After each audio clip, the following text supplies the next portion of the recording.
कल रात को 11:50 तक पोर्टल चलता रहा।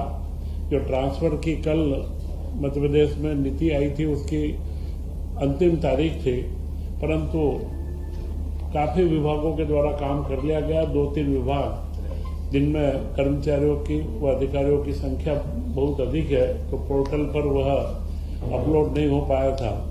तो आज का एक दिन, आज रात्रि को एक दिन इसका बढ़ाया गया है कि आज रात्रि को 12 बजे तक और भी जो ट्रांसफर के कोई काम रह गए हों, जो कल अनुमोदित हो चुके हैं, उन सबको अपलोड करके और ये कर दिया जाए। इससे आगे अब कोई ट्रांसफर के लिए तारीख नहीं बढ़ाई जाएगी।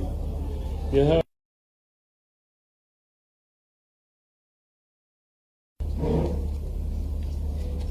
कैबिनेट के अंदर महत्वपूर्ण कुछ निर्णय हुए हैं। उन निर्णयों के अंदर इंदौर की मेट्रो, जिसकी लागत 2017 में 17,500 करोड़ रुपए का आकलन किया गया, 7,500 करोड़ का आकलन किया गया था, उसका पुनर्निरीक्षण अनुमान व कुछ क्षेत्रों में मेट्रो का अलाइनमेंट बदला गया, कहीं पर उसको अंडरग्राउंड भी किया गया जब व्यवहारिक रूप से जनप्रतिनिधियों की और सबकी मांग के ऊपर। तो उस तरीके से और जो समय काल में 6-7 साल लगे हैं, इसके बाद में जो लागत की वृद्धि हुई है, तो अब वह 12,889 करोड़ 12,900 के करीब उसकी लागत हो चुकी है। तो यह अतिरिक्त 5,388 करोड़ की लागत की स्वीकृति दी गई और अब यह इंदौर की मेट्रो 31 किलोमीटर की करीब 2030-31 तक पूर्ण रूप से वहां पर परिचालन में आ जाएगी।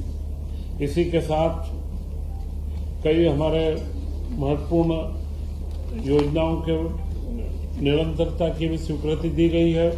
करीब 24,200 करोड़ की योजनाओं को निरंतरता की स्वीकृति दी है, जिसमें वन विभाग के प्रोजेक्ट टाइगर का है, श्रम विभाग की कल्याणकारी सारी योजनाएं 531 करोड़ की, जनजातीय विद्यार्थियों की शैक्षणिक सुविधाओं के लिए 687 करोड़ और खास करके कुटीर ग्रामोद्योग उद्योग में जो रेशम उत्पादन को बढ़ावा देने के लिए 639 करोड़ की, क्योंकि रेशम का उत्पादन एक बहुआयामी उत्पादन है। इसमें किसानी, खेती किसानी का कार्य भी है। जब फसल होती है शहतूत की, इसके बाद रेशम का उत्पादन होता है, फिर रेशम के उत्पादन के साथ में हथकरघे और ये भी चलते हैं और रेशम का कपड़ा बनता है। तो उससे यह कंपोजिट कार्यक्रम है जो खेती, उद्योग और रोजगार का एक अच्छा महत्वपूर्ण कार्य है। इसे और विस्तार देने के लिए मुख्यमंत्री द्वारा निर्देशित किया गया कि इस तरीके के प्रकल्पों को हमें ज्यादा से ज्यादा फैलावा देना चाहिए और रेशम का मार्केटिंग के बारे में भी जो हमारे मृगनयनी के और जो सारे शोरूम्स और देश भर में हैं, वहां पर भी इसको बढ़ावा देने के कार्य में आगे इसमें निश्चित किया गया है। इसी के साथ में 2 महत्वपूर्ण मुद्दे चर्चा में आए। एक सामुदायिक स्वास्थ्य केंद्र, वर्तमान में कई सामुदायिक स्वास्थ्य केंद्रों में जो 20 बिस्तर से ऊपर के हैं, उनमें डॉक्टरों की व स्टाफ की कमी देखी गई है। जो विशेषज्ञ डॉक्टर मिलना चाहिए वे उपलब्धता नहीं है। तो इस बार एक निर्णय लिया गया है कि 3 जिलों में, रीवा, देवास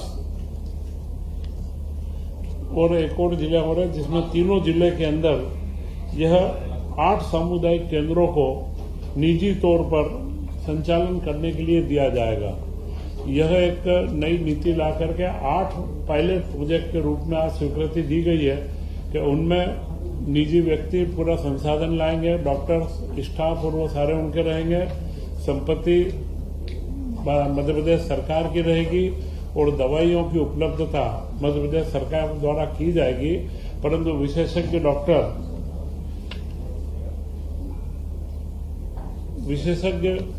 डॉक्टरों की उपस्थिति वो सुनिश्चित करेंगे। उसके साथ में जो योग्य और ट्रेंड स्टाफ चाहिए वह सब उसे पीपीपी मॉडल के ऊपर उसको लेकर के आना पड़ेगा। इसका टेंडर की प्रक्रिया रहेगी और जो इसमें कम से कम लागत के अंदर चलाएंगे और अच्छी गुणवत्तापूर्ण जिनका रिकॉर्ड रहेगा, उन्हें यह केंद्र 8 पायलट प्रोजेक्ट के रूप में इनको दिए जाएंगे। इसमें प्रथम चरण में रीवा, देवास एवं गुना के 18 सामुदायिक स्वास्थ्य केंद्रों को आउटसोर्स प्रणाली से 18, मैंने 8 पहले कहा था, परंतु इसको 18, ये 3 जिले हैं, 2 जिलों के थे, तीनों जिले के मिला के 18 जगह पर। और इनमें जो देखा गया कि 5 सामुदायिक केंद्र ऐसे हैं कि जहां पर अभी एक भी विशेषज्ञ डॉक्टर नहीं है। तो यह महत्वपूर्ण था कि हमारे प्रदेश की जनता को छोटे गांवों के अंदर भी उचित स्वास्थ्य सुविधाएं अच्छे स्तर पर प्राप्त हो। तो यह एक नए मॉडल को इस बार चालू करने की स्वीकृति दी गई है।